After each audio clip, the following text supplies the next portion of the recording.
Lectura del libro del profeta Isaías. Miren a mi siervo, a quien sostengo, a mi elegido en quien tengo mis complacencias. En él he puesto mi espíritu, para que haga brillar la justicia sobre las naciones. No gritará, no clamará, no hará oír su voz en las plazas, no romperá la caña resquebrajada, ni apagará la mecha que aún humea. Proclamará la justicia con firmeza, no titubeará ni se doblegará, hasta haber establecido el derecho sobre la tierra y hasta que las islas escuchen sus enseñanzas. Esto dice el Señor Dios, el que creó el cielo y lo extendió, el que dio firmeza a la tierra con lo que en ella brota, el que dio el aliento a la gente que habita la tierra y la respiración a cuanto se mueve en ella. Yo, el Señor, fiel a mi designio de salvación, te llamé, te tomé de la mano, te he formado y te he constituido alianza de un pueblo, luz de las naciones, para que abras los ojos de los ciegos, saques a los cautivos de la prisión y de las mazmorras a los que habitan en tinieblas. Palabra de Dios.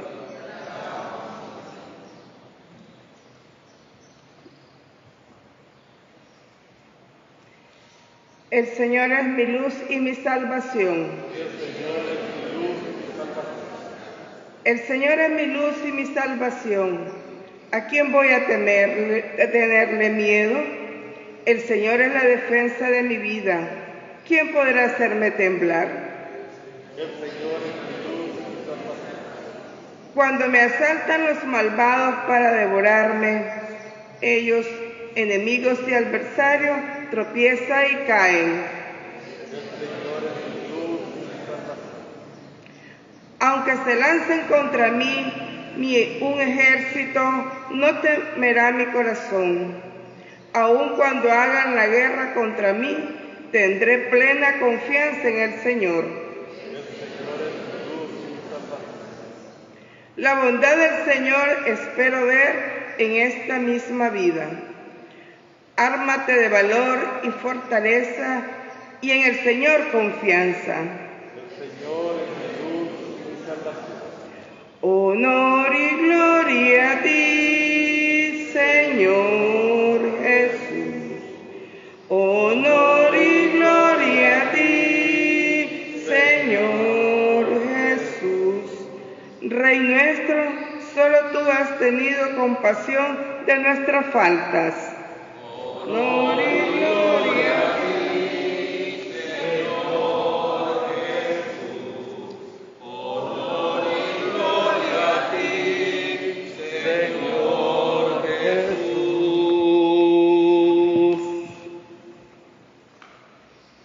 El Señor esté con vosotros. Lectura del Santo Evangelio según San Juan. 6 días antes de la Pascua, Jesús fue a Betania, donde vivía Lázaro, a quien había resucitado de entre los muertos. Allí le ofrecieron una cena. Marta servía y Lázaro era uno de los que estaban con él en la mesa. María tomó entonces una libra de perfume de nardo auténtico, muy costoso. Le ungió a Jesús los pies con él y se los secó con su cabellera. La casa se llenó con la fragancia del perfume. Entonces Judas Iscariote, uno de los discípulos, el que iba a entregar a Jesús, exclamó: ¿por qué no se ha vendido ese perfume en 300 denarios para dárselo a los pobres? Esto lo dijo no porque le importaran los pobres, sino que era ladrón y como tenía a su cargo la bolsa, robaba lo que echaban en ella.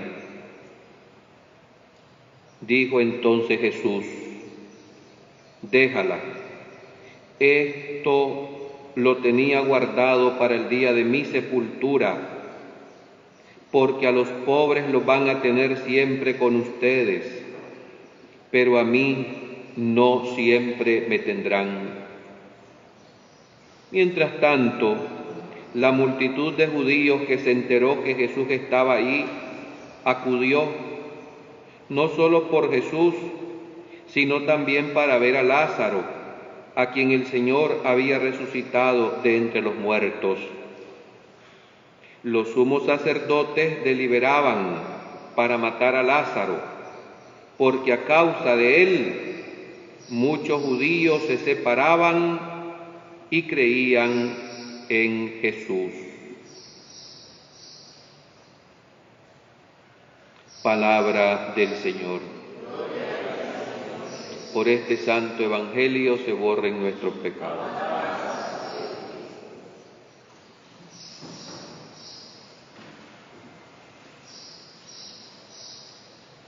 Cada año, cuando llegan estos días, se viene a refrescar la memoria estos acontecimientos que los evangelios nos recuerdan. Y la razón por la que se proclaman es para que nos ayude a cuestionarnos, aprovechando la gracia de Dios que se derrama copiosamente en estas fiestas de Pascua. Hoy, lunes santo, acabamos de escuchar cómo aparecen en el escenario, que es la casa en Betania de los amigos de Jesús, pues los dueños de este hogar, de esta casa, que reciben al Maestro. Está ahí presente Lázaro, aquel que Jesús había resucitado de entre los muertos.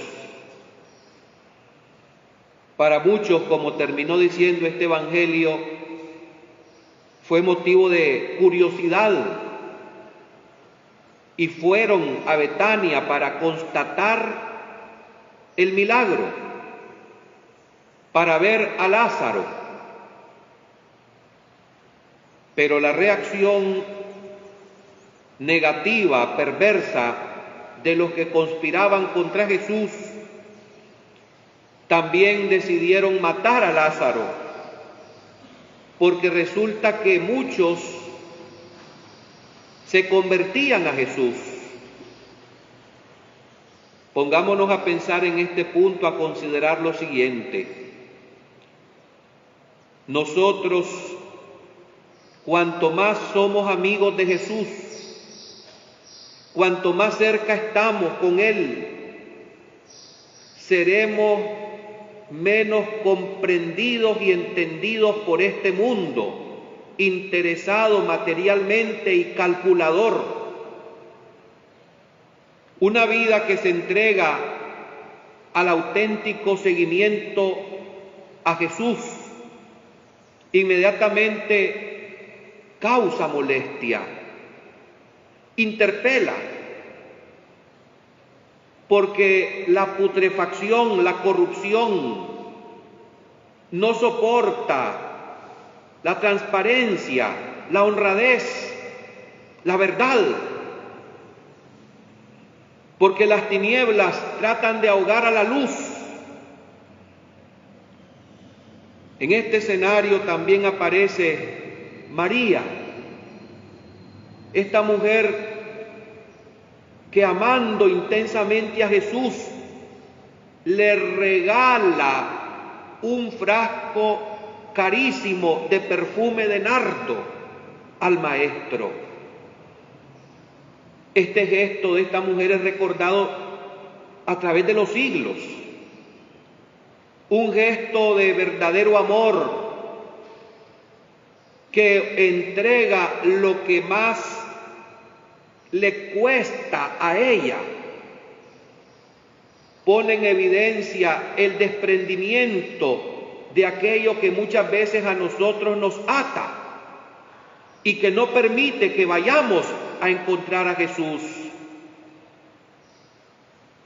¿Qué puede ser lo que impide a nosotros que en estos días santos nos encontremos de cerquita con Jesús? ¿Qué atadura tenemos en este mundo? Podría ser un afecto a una persona, a una ideología o a cosas, a objetos. ¿De qué estamos nosotros dependiendo ahora? ¿Qué es lo que nos impide, nos obstaculiza concentrar nuestra mirada en Él? Hay cosas que no las percibimos y nos están evitando este encuentro. Podría ser un amor desordenado, ilícito, prohibido. Una dependencia que nosotros sentimos como un imán que no podemos soltar. O podría ser objeto como por ejemplo el teléfono celular. O podría ser algún artículo nuevo que es tal la ilusión con ese objeto que viene a apartar lo que tiene que ser lo más importante, Jesucristo. Pongámonos a pensar, porque ahí donde está el tesoro está nuestro corazón. María demostró que su corazón estaba en Jesús y desprendiéndose de aquel perfume carísimo, se acercó al Señor, le enjugó, le lavó los pies y luego se los secaba con su cabellera. Y dice que la casa se llenó de la fragancia de aquel perfume. Aquí hay otro dato interesante. Donde nosotros hacemos presencia, en nuestro trabajo, en nuestro vecindario, en nuestra misma familia, somos personas que vamos dejando una suave y exquisita fragancia de un perfume que viene de la comunión con Él. ¿O somos personas que apestamos porque nuestras palabras y nuestras acciones no están hechas según Dios? ¿Será que donde estamos causamos bienestar, serenidad, tranquilidad? ¿O nuestra presencia es un mal ejemplo para quien nos ve y por lo tanto se vuelve muchas veces insoportable por el hedor de nuestros pecados? Hay además otro punto interesante en estos párrafos del Evangelio de San Juan, y es la actitud de un infiltrado que aparece dentro de los discípulos del Maestro. Hoy en día, como que algunos no se atreven a pensar en la condenación eterna de algunos personajes que toda la vida, por tradición y por sus acciones pecaminosas en los relatos evangélicos, como es el caso de Judas, se ha considerado condenado. Este infiltrado es justamente Judas el Iscariote, que se acercó al grupo de los discípulos y se logró meter ahí. no con intenciones honestas ni sinceras. Hay algo que nosotros no podemos ver, pero sí lo ve Dios. Se llama fuero interno y es nuestros pensamientos, nuestros deseos, nuestras ilusiones mentales. Sin embargo, las acciones reflejan lo que hay en el corazón, lo que hay dentro de cada uno. Y sale por las palabras. Infiltrado en esas filas cercanas a Jesús,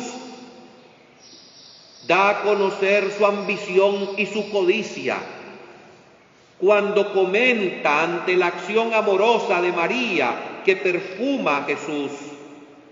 ¡Qué desperdicio! Este frasco carísimo de perfume se pudo haber vendido y el dinero lo hubiéramos podido dar a los pobres. Aparentemente es una buena intención. Así trabaja Satanás.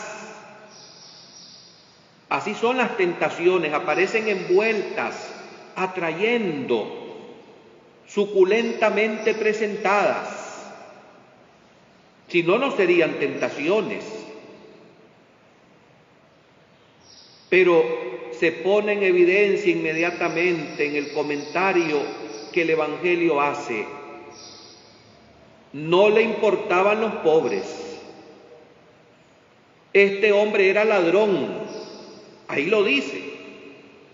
Y como él manejaba la bolsa, era el tesorero, hasta ahí llegó a manejar el dinero, la plata.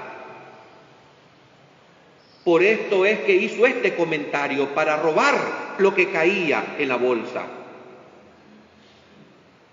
Pensemos en estos tiempos cuántos infiltrados hay dentro de nuestras filas en la Iglesia Católica. Infiltrados que no tienen interés alguna de encontrarse con Jesús. No les importa, porque incluso no creen en Él.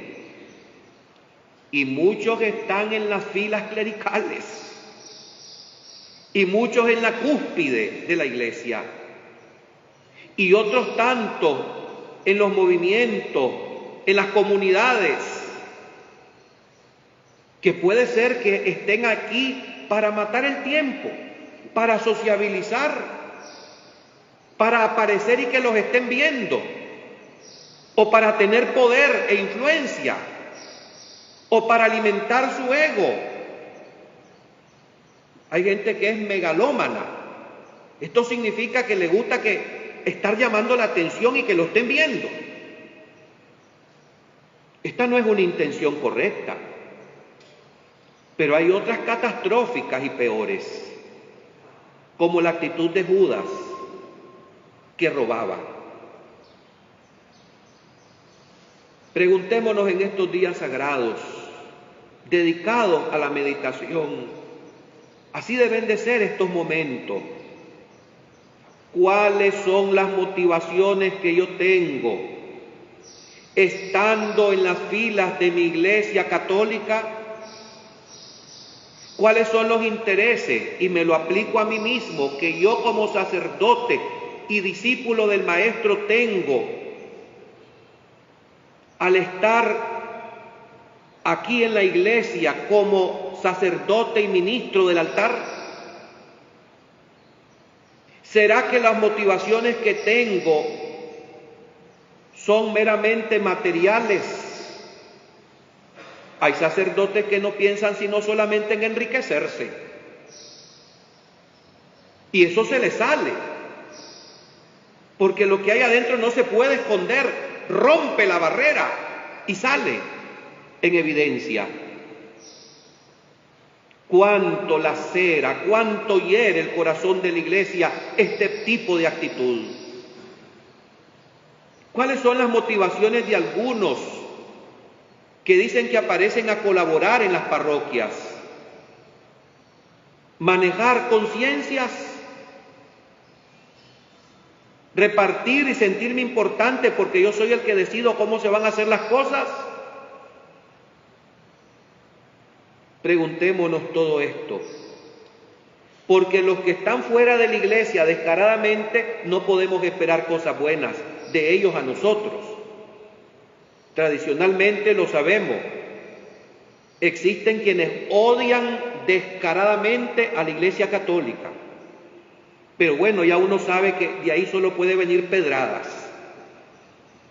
Los peores enemigos son los que están adentro. Y esto era Judas. Los peores enemigos son los que van subiendo, van escalando y van metiendo el puñal en el corazón mismo de la iglesia. Y se presentan como que son impolutos y hasta saben vender santidad. ¿Qué está pasando? Por las obras nos vamos a conocer, porque por los frutos se conoce al árbol. Déjala, le dijo Jesús, esto lo tenía guardado para el día de mi sepultura. Demos lo mejor de nuestra vida y de nuestro ser al Señor. ¿Y por qué no? Tributemos también alabanza a su nombre, desprendiéndonos de cosas materiales y démoselas a Él. Hay quienes hipócritamente dicen, bueno, pero si la iglesia es rica, si la iglesia no necesita, no seamos nosotros hipócritas estando enjuiciando al otro y a los demás. Si vamos a dar algo, démoslo de corazón y que se disponga como mejor se juzgue o se prefiera. El Señor ve el corazón, tanto del donante como del receptor. ¿Y qué se hace con las cosas que se donan o que se dan? Ya sea para el uso de la liturgia en la iglesia o para tributar y embellecer las cosas santas que están cerca y que pertenecen al mismo Señor. Repito, revisémonos cuáles son nuestras motivaciones,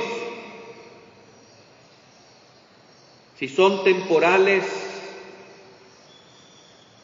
si son terrenales o son celestiales y eternas.